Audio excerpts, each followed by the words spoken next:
Assalamualaikum warahmatullahi wabarakatuh. Ibu, bapak, akang, teteh, pemuda yang dirahmati Allah Subhanahu wa Ta'ala. Alhamdulillah, Allah Subhanahu wa Ta'ala telah mempertemukan kita di channel Iltab Ilpanti. Kita itu saudara satu kalimat la ilaha illallah Muhammadur Rasulullah Sallallahu Alaihi Wasallam.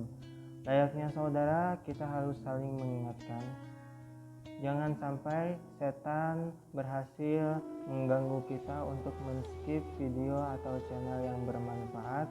Mari kita menyisihkan waktu untuk mendengarkan taklim 5 menit 10 menit supaya Allah menenangkan hati kita, karena Allah Subhanahu wa Ta'ala telah berfirman, ala bizikrillah tatmainnul qulub.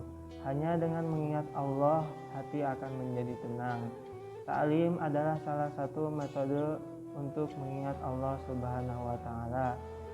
Insya Allah pada kesempatan hari ini kita akan sama-sama mendengarkan tentang kisah perjalanan baginda Rasulullah Sallallahu Alaihi Wasallam ke Taif. Bismillahirrahmanirrahim. Selama 9 tahun sejak masa kerasulan, Baginda Nabi Muhammad Sallallahu Alaihi Wasallam telah berusaha menyampaikan ajaran Islam dan mengusahakan hidayah serta perbaikan kaumnya di Makkah. Namun, kebanyakan orang-orang Makkah selalu menyakiti, memperolok-olok, dan berbuat semena-mena terhadap Baginda Nabi Sallallahu Alaihi Wasallam dan para sahabat, kecuali sekelompok kecil orang yang sudah masuk Islam dan beberapa orang yang selalu membantu beliau walau belum masuk Islam. Paman baginda Nabi Shallallahu Alaihi Wasallam, Abu Thalib, termasuk orang yang baik hatinya. Meskipun belum masuk Islam, dia selalu membantu baginda Nabi Shallallahu Alaihi Wasallam dalam segala bentuk. Pada tahun ke-10 kenabian, ketika Abu Thalib meninggal dunia, kaum kafir mendapat kesempatan untuk mencegah perkembangan Islam dan menyakiti kaum muslimin secara lebih leluasa. Baginda Rasulullah Shallallahu Alaihi Wasallam pun pergi ke Taif yang didiami kabilah Taskif yang berjumlah besar, dengan harapan apabila kabilah tersebut masuk Islam, kaum muslimin akan terbebas dari berbagai penderitaan dan Taif akan menjadi pondasi penyeberangan agama Islam. Setibanya di Taif, baginda Nabi Shallallahu Alaihi Wasallam langsung menemui 3 orang yang ditokohkan. Beliau berbicara dengan mereka, mengajak mereka kepada agama Allah Subhanahu wa Ta'ala dan agar mereka mau membantu baginda Rasulullah Shallallahu Alaihi Wasallam. Akan tetapi mereka bukannya menerima atau paling tidak berlaku sopan kepada tamu yang baru datang, sebagaimana adat bangsa Arab yang terkenal dengan memuliakan tamu. Bahkan mereka tanpa basa-basi menyambut beliau dengan sikap dan akhlak yang sangat buruk. Bahkan mereka pun tidak rela baginda Rasulullah Shallallahu Alaihi Wasallam tinggal di situ. Padahal orang yang dianggap sebagai tokoh seharusnya berbicara dengan sopan dan berakhlak mulia. Salah seorang di antara mereka berkata, "Oh, kamukah orang yang diutus Allah Subhanahu wa Ta'ala sebagai nabi?" Yang kedua berkata, "Apakah Allah tidak menemukan selain kamu untuk diutus sebagai rasul?" Yang ketiga berkata, "Aku tidak mau bicara dengan kamu, sebab jika kamu memang seorang nabi seperti pengakuanmu, lalu aku menolakmu, tentu aku tidak lepas dari musibah. Jika kamu berbohong, maka aku tidak mau bicara dengan pembohong." Akan tetapi, baginda Nabi Shallallahu Alaihi Wasallam mempunyai hati yang begitu teguh laksana sebuah batu karang. Beliau tidak berputus asa dan terus berusaha untuk mendekati masyarakat umum. Tetapi tidak seorang pun yang mau mendengarkan beliau. Jangankan menerima, bahkan mereka menghardik, "Tinggalkanlah segala kota kami, pergilah kemana kamu suka." Ketika baginda Nabi Shallallahu Alaihi Wasallam sudah tidak dapat mengharapkan mereka dan bersiap-siap untuk kembali, maka mereka menyuruh anak-anak kota Taif membuntuti baginda Nabi Shallallahu Alaihi Wasallam. Mereka lalu mengganggu, mencaci, dan melempari baginda Nabi Shallallahu Alaihi Wasallam dengan batu sehingga kedua sandal beliau berlumuran darah. Dalam keadaan seperti itulah baginda Nabi Shallallahu Alaihi Wasallam meninggalkan Taif. Di tengah perjalanan, tatkala sudah merasa aman dari gangguan anak-anak nakal itu, beliau berdoa kepada Allah Subhanahu wa Ta'ala.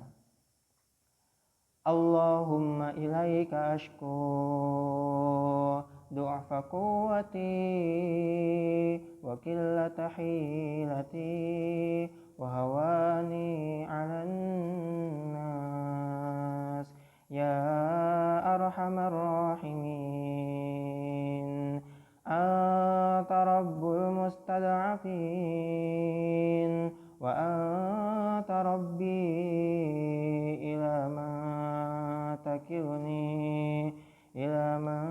takiluni ila ba'idin yatajahhamuni am ila aduwin mallaktahu amri illam yakun bika alayya ghadabu afala ba'li walakin afiyatuka hiya awsa'u li a'udzu binuri wajhika alladhi asyraqat lahu adh-dhulumatu wa salahu alaihi amrud dunya wal akhirah min yanzila bi ghadabuka aw yahilla alayya sakhatuka lakal utba hatta tarada la haula wala quwwata illa bik.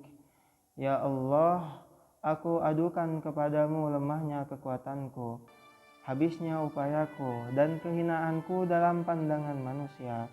Wahai yang maha penyayang, melebihi sekalian penyayang, Engkaulah Tuhan orang-orang yang tertindas, dan Engkaulah Tuhanku. Kepada siapa Engkau serahkan diriku? Kepada orang asing yang akan memandangku dengan muka masam, atau kepada musuh yang Engkau kuasakan kepadanya segala urusanku. Tiada keberatan bagiku, asalkan Engkau tidak murka kepadaku. Perlindunganmu sudah cukup bagiku. Aku berlindung kepadamu dengan nur Zat-Mu yang menyinari segala kegelapan, dan dengannya menjadi baik segala urusan dunia dan akhirat.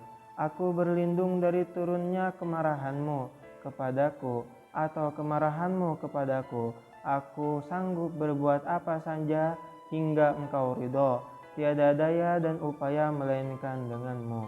Allah Subhanahu wa Ta'ala, penguasa seluruh alam, pun memperlihatkan perkasaannya dan mengutus Jibril alaihissalam untuk memberi salam kepada beliau dan berkata, Allah Subhanahu wa Ta'ala mendengar ucapanmu dan jawaban kaummu, dan Dia mengutus kepadamu malaikat penjaga gunung agar siap melaksanakan apapun perintahmu kepadanya.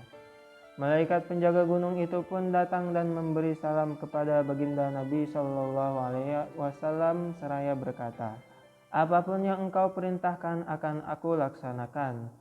Bila engkau sukai, akan kubenturkan gunung-gunung yang ada di sekitar kota ini, sehingga siapa saja yang tinggal di antaranya akan hancur binasa, atau apapun hukuman yang engkau inginkan. Baginda Rasulullah Shallallahu Alaihi Wasallam yang bersifat penyayang dan mulia ini menjawab, aku hanya berharap kepada Allah Subhanahu Wa Ta'ala. Seandainya saat ini mereka tidak menerima Islam, semoga kelak di antara keturunan mereka akan lahir orang-orang yang menyembah dan beribadah kepada Allah Subhanahu wa Ta'ala.